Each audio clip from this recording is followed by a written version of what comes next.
wat is eigenlijk het probleem dat we niet eigenlijk een oplossing kunnen krijgen over de hoge rente.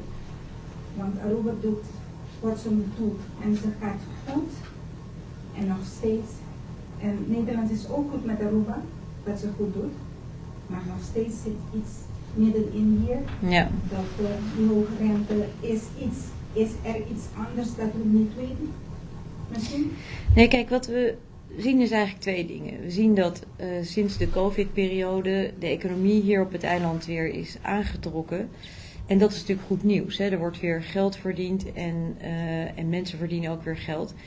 We zien ook dat er nog steeds een hoge staatsschuld is. En inderdaad, die credit rating van Fitch is natuurlijk zeker, dat die is wat verbeterd.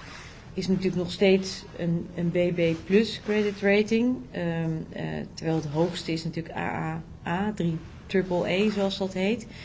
De rating die Nederland kent. Dus er is echt nog wel ruimte ook voor verbetering. En een van de redenen ook wie Fitch noemde, waarom die BB plus wat verbeterd is, onder andere de relatie die er is met Nederland. Het feit dat Nederland een belangrijke relatie heeft met Aruba, ook in financiële zin. Wat natuurlijk gaat over als het gaat over de herfinanciering van de lening, dan heeft dat iets te maken met het feit dat Nederland heel veel geld heeft geleend aan Aruba.